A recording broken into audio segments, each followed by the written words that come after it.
Hi, everyone. This is First Draft Friday. I am your host, Alessandra Torre. First Draft Friday is brought to you by Authors AI, and I am so excited today because we're going to be talking all about magic systems, which is something that I have no idea whatsoever about. So be prepared for some dumb questions from me.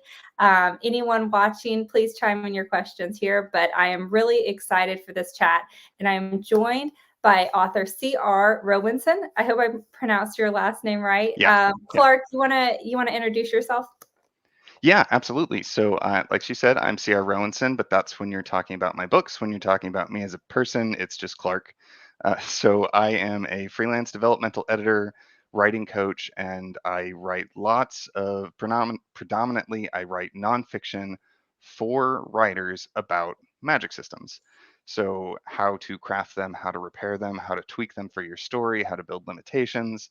It's dangerous having me on to talk about magic systems because I will not shut up. So that's me in a nutshell. I've been obsessed with magic systems pretty much my whole life. Magic systems are how I got into writing because nobody wanted to hear me talk for 5 hours about this magic system I made. So I thought I would be clever and bury it in a story. Um, so I love that, and I can't wait to dive into this, and if you guys that are watching wanna know more, you do have a book coming out that's specifically on magic systems, is that correct? yes, I do, and I actually have a workbook out at the moment specifically for building limitations. But the one that's going to be coming out is the Magic System Blueprint, and it's actually available for pre-order on Amazon right now. And real quick pitch for that, it's a tool that I've developed over the past like 10 years of working on magic systems to allow you to quickly get a holistic understanding of the major components of your magic and how it fits into your story and your setting. So, when you say magic system, for those like me, I write romance and suspense. I've never used a magic system before. So what is a magic system, and when and how would someone use it in a novel? That is a good question that I always forget to cover because I've just been embedded in it so long. Yeah, so my definition of a magic system is anything beyond our current capability or understanding. Mhm. It's a really broad net, but that's on purpose because to me, that then captures technology, that captures traditional magic systems, that captures werewolves, aliens, monsters, anything that is beyond our current capability or understanding is magic. And that can be capability or understanding from us as the reader, you as the author, or even the characters. It will seem like magic. And that kind of goes, everybody knows Arthur C. Clarke's third law, which any sufficiently advanced technology is indistinguishable from magic. Well, there's a online comic called Girl Genius, which is a lot of fun. There's a line in there where they say any sufficiently analyzed magic is indistinguishable from technology, which is also true. So they're all kind of the same thing. I love that. So I just wrote down that note, that comic. So I'll have to look it up. Hey Don, hey Zach, and for any of you watching, please don't be shy. Shout out your questions as they come in the comments box. We're going to try to answer as many of them as possible. Yeah. So if so, with your definition of magic, and you and I were chatting pre call. So that means like if you are writing a vampire book, then you need to figure out in advance what capabilities your vampire is Yes. going to have. If you're writing a sci-fi thriller or a high-tech thriller or techno thriller, I'm sorry, then you, whether you know it or not, might need to employ a magic system so that you can Yes. understand what technology and how it's going to come into play. Yeah. Or like my son's writing a futuristic military thriller, so he probably needs a magic system. Right. Yeah. So So it's not just wands and, right. Yeah. fairy dust. Yeah. When I say magic, I am referring to the shorthand of basically any of the fantastical elements of your story. Because if you want, you can even use this for developing the fantastical pieces of your world itself. It's that's really what it's about, is understanding the fantastical elements, and to a certain extent they can all be approached the same. They're going to feel very different. A technological based system for your sci-fi, military sci-fi, is definitely going to feel different than what you see in Harry Potter or another wizarding school type thing, But as a creator, you can approach them in similar fashions, and you actually need to address a number of the same variables regardless of what you're doing, which is why I just put it all in one big messy ball. I love that. So when we were talking through what we were going to talk about today, one thing was what to expect from your first draft. So can you break down what you mean by that? What a first draft is, and is that a first draft of a magic system, or what you should be thinking of in a first draft of a novel? Both. So everybody works a little bit different. And that's one thing that I just appreciate more and more as I coach people with writing and do developmental editing. So it's going to depend on how you work and where you integrate it, but it's going to be very similar. So when you first write down an idea for a story, I don't know about everybody else, but for me, I look at that tagline or that summary. I'm just like, God, that's stupid. And everybody's done that before. It's done here, here, and here. It feels really generic and dumb, and that's okay because that tagline isn't your whole story. And it's the same thing with your magic system. You're going to start and be like, okay, like I'm going to do the 4 elements. Okay, that sounds really stupid. But then by the time you are finished with a final draft of your magic and a final draft of your story, it will be unique because creativity is in combinations and distinctions are in the details. That's a phrase that I like to throw out there all the time. Um, so when you're dealing with the first draft, Wait, especially, can you throw out that phrase one more time? I just want to yeah, make a note of it. creativity is in combinations and distinction is in the details. Okay. So when you're looking at your story or your magic system and it doesn't feel distinct, that's okay because you haven't gotten to the details yet in your first draft.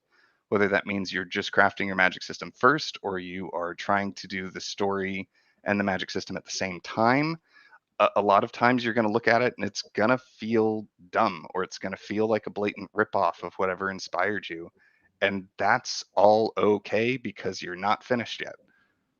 So to pause right there, which do you suggest? I'm assuming it's better to create your magic system first, not as you go with writing, or is it similar to like when someone writes a plot? Like we're either outliners or we're pantsers, and it's hard, for one brain to work in a certain fashion. Different people need different things. Me personally, I start with the magic systems. Mhm. And when you're building a magic system, I always think you need something that I call a seed crystal. It's the core concept that everything else is going to crystallize around and grow off of. For me, that seed crystal is always the magic system. I'm like, I'm going to do an elemental magic system. I'm going to do one about nanites. I'm going to do one about infective magical viruses. And I go from there. I build out the magic system, and then that gives me story and world ideas.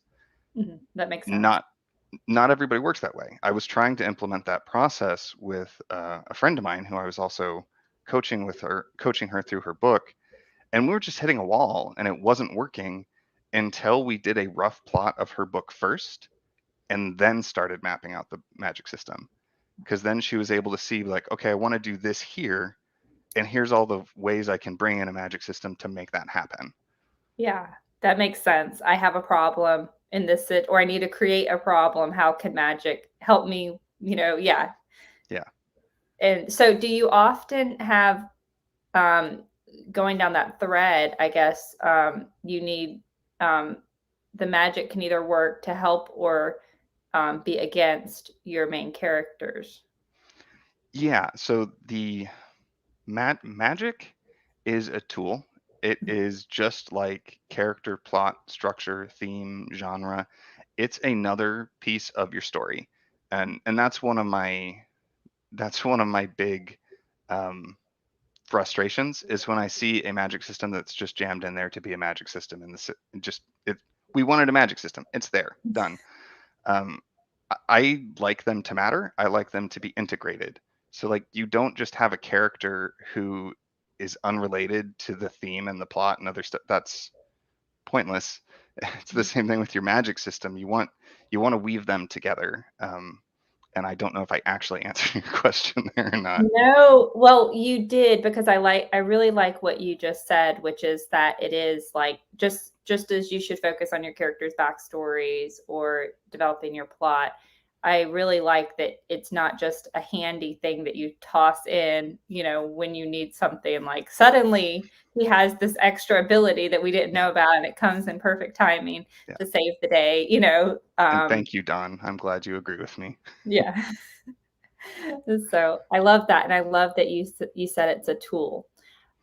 So when you are creating, the next thing we were going to talk about is areas to change and how to change them. So what do you mean by areas to change, and can you go into that further? Yeah. So for a long time, and even still, when most of the time when people talk about magic systems, it's this weird amorphous thing, right? It's very similar to genre, and how it used to be. I actually really like the elemental genres from Writing Excuses. The way they break it down is really cool. You should check it out. That's a whole other side thing. But Is that a uh, book you're recommending?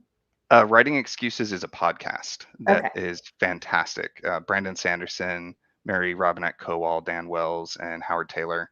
Season 11 is the one where they talk about elemental genres. Favorite season of all time for me. Anyway, I it's hard to process something that's just like a big weird mass like that. So I try and break it down. So understanding what those pieces are helps a lot with the building. And then once you know those are the things you can tweak. And that's part of what the Magic System Blueprint is for. But there are a couple main things that even if you aren't familiar with the rest of the theory that I will just drone on and on about, there are a couple things that are really useful. Like one of the big ones is just presentation. If you take a magic system, we know, let's just take Harry Potter. If you can keep the exact same system, and if you just muddle the presentation, you can end up with something that feels like a unique magic system. It'll feel similar. So instead of wands and brooms, if we overhaul that, and I'm kind of doing this on the fly, but if we overhaul that and just make it, we're writers, yeah, let's make it like quills and paper. So it's the same thing. They still do the expelling, disarming effects and the charming and the enchanting, but all of it done is done with quill and paper, where they have to write it down the correct way. Let's even add origami into it because creativity and combination. So they have to write it down, they have to fold it in a specific format, and then that generates the spell. We haven't changed anything else. Mhm. The entire school now is now understanding your quills, your ink, and how to fold the paper, Mhm. rather than going through the actual motions and that kind of stuff. So even something as simple as that can make a huge difference. Yeah, I like that a lot, and I like how you brought in writing.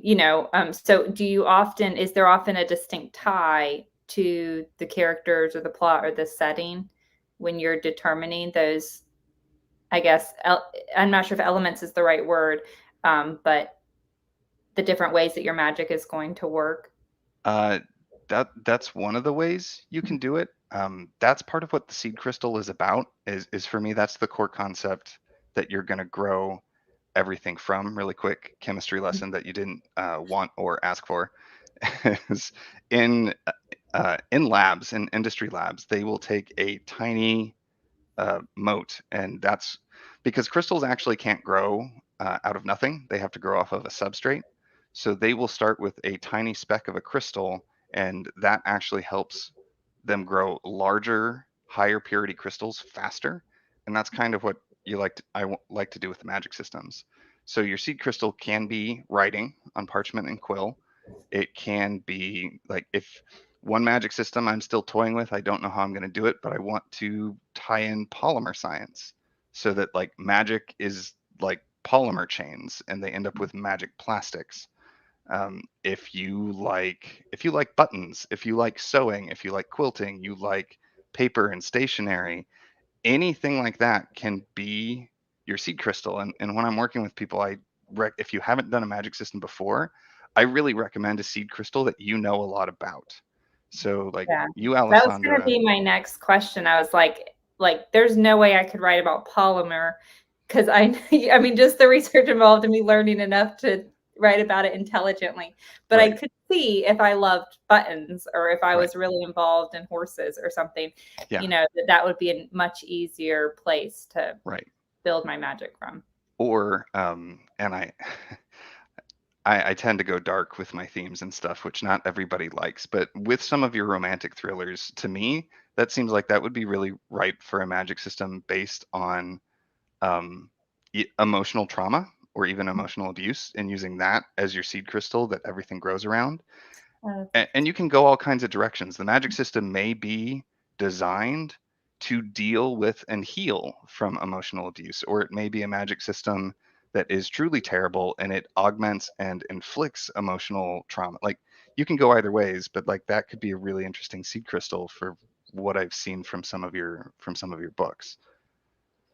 I love that. We do have a question from YouTube. So Kit was asking, what do you think of Sanderson's laws of magic? Do you have your own? I love Sanderson's Laws of Magic. That's a big part of how I really got started because I was in school getting a degree in chemical engineering, and I read Mistborn and realized like, oh, there are people that'll actually like magic systems built the way I think. And so yeah, I love Sanderson's Laws of Magic. They are a really great start. They are kind of guidelines. So first law of magic, for anybody not familiar with it, is your ability as an author to solve problems in your story with the magic is directly proportional to the reader's understanding of said magic. Um, and he talks about hard and soft magic systems. I think there's an extra access that is rational and irrational. But the point is, like, that law is essentially a law of foreshadowing applied to your magic. Yeah. And his other laws are very similar. They're okay. So I'm going off. Short version, I love them. They're great. I have a bunch of stuff that I have continued from and built off of some of Sanderson's stuff, and some other things that have been, I feel, a little more unique to me in the way I think. But And I don't know if you have them broken down as laws, but you cover that in your upcoming book. Okay. yeah, I think less in terms of laws and more in terms of tools and structures Mhm. and categorizations. That's just how I think is. I have a hard time coming up with a rule of like thou shalt, or it is this way.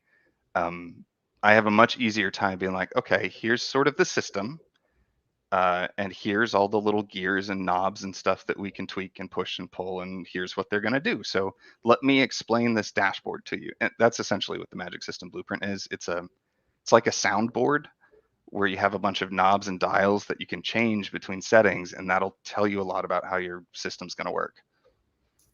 And just to circle back to that law, that first law that you talked about, me coming at it from a non-magic background. So if you're going to have him fly at the end to solve some problem, you have to introduce the fact that that character can fly earlier in the book.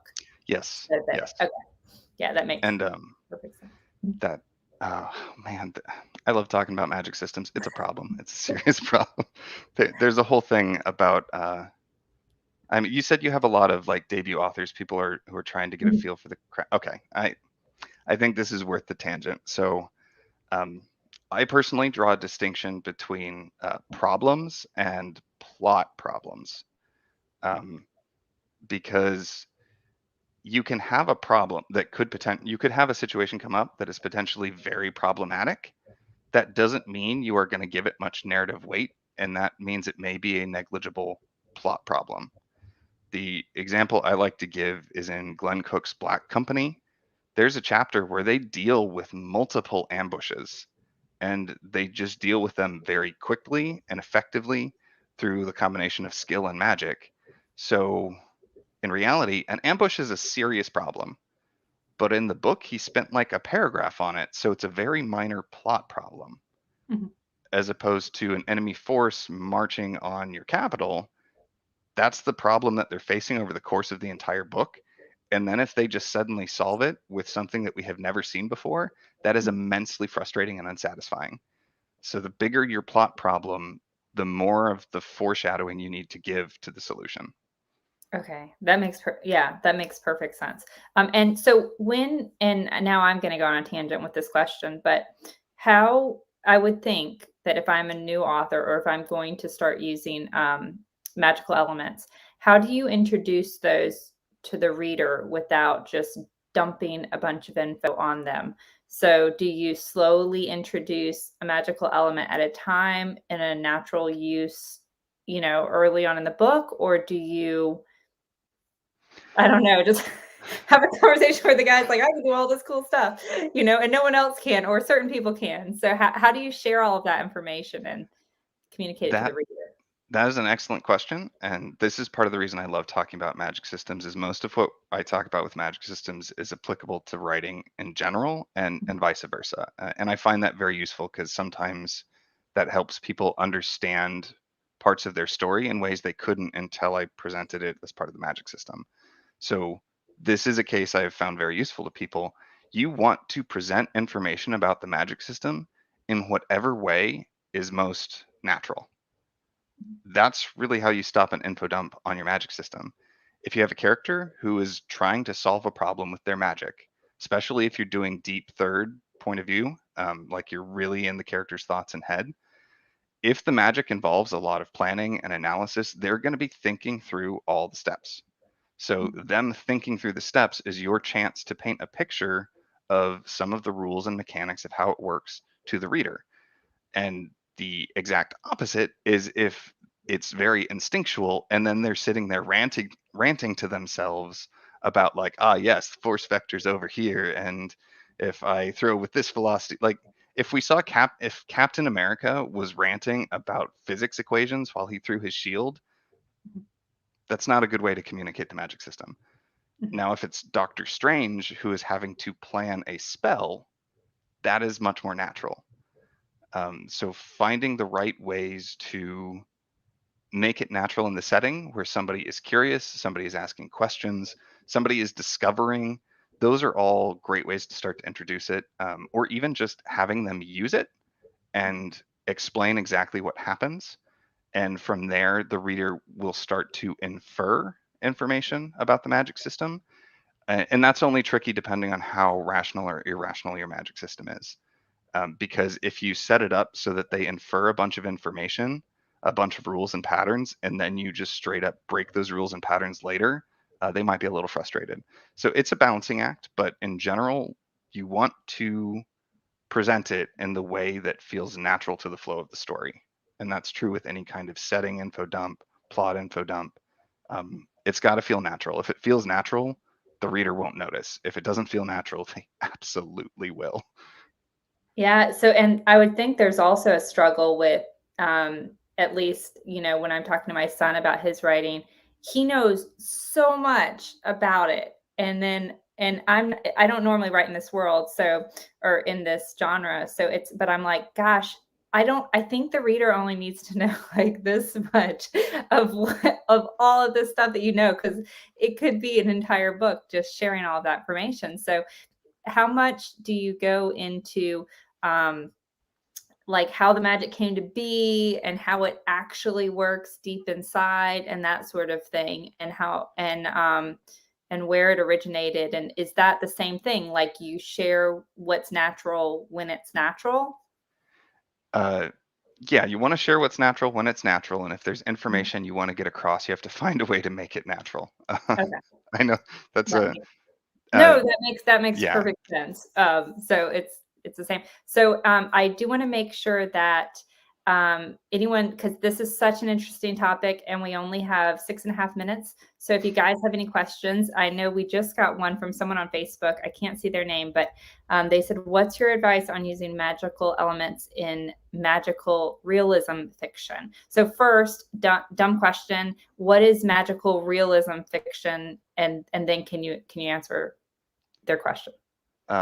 Okay, so magical realism, there's a lot of um, debate about exactly what that means. Mhm, Some people, magical realism is about blending a magic system into reality, like into our world, so mhm, that you can't necessarily tell the two apart. An example of that would be if things, and I'm not saying this to upset anybody, but if prayer or something like that did have direct magical effects, mhm, that would be an example of magical realism if it was subtle and non-obvious. Other people think magical realism is just building a magic system in such a way that it could realistically happen. So Okay. tying it to physics, tying it to the nature of the world to be like, yeah, so in theory, if this thing was possible, then yeah, they would be able to do all of these things.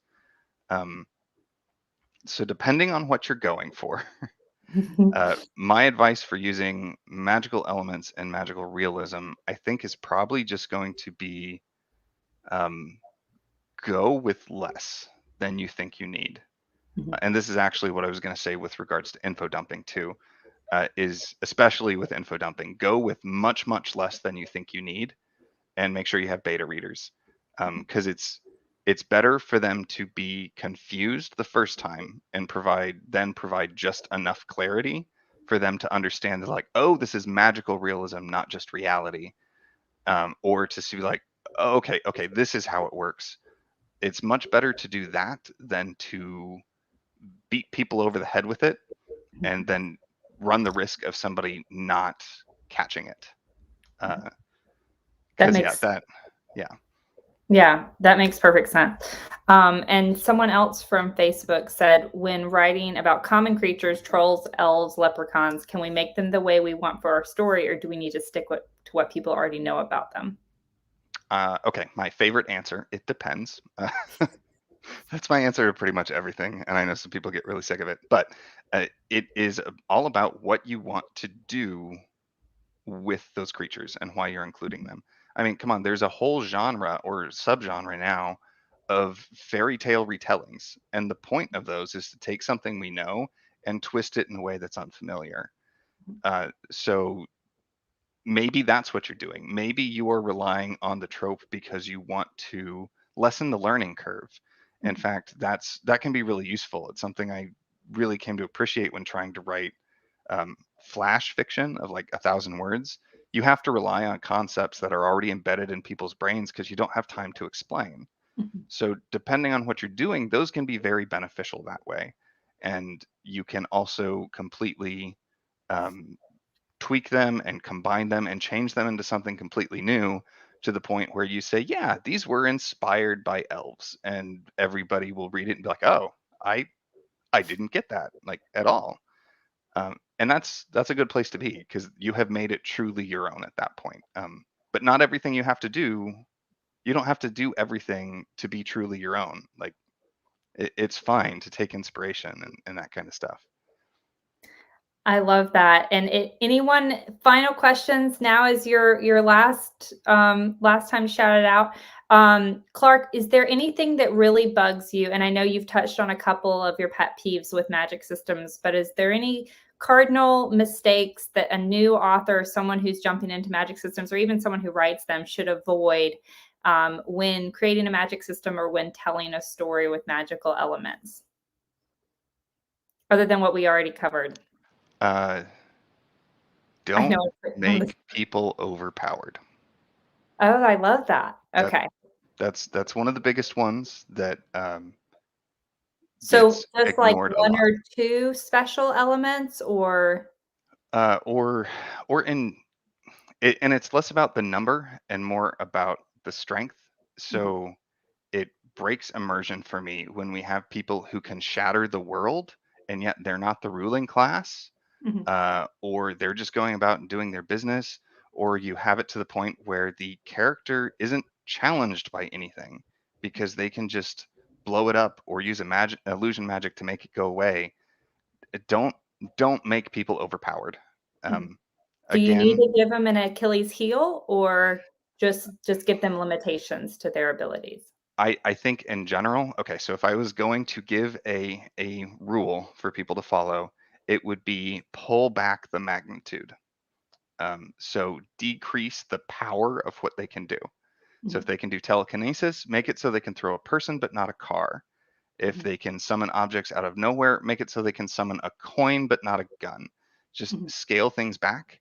Um, I love that. yeah, so scale back the magnitude. That's where I would recommend starting, and you can always add more if you need it. Um, and Jody, you did ask about my book. Yes, it is on Amazon. It is up for pre-order. It is the Magic System Blueprint. When does it release, in case they're watching this video? We get a lot of people watch it a year later. When does the book come out?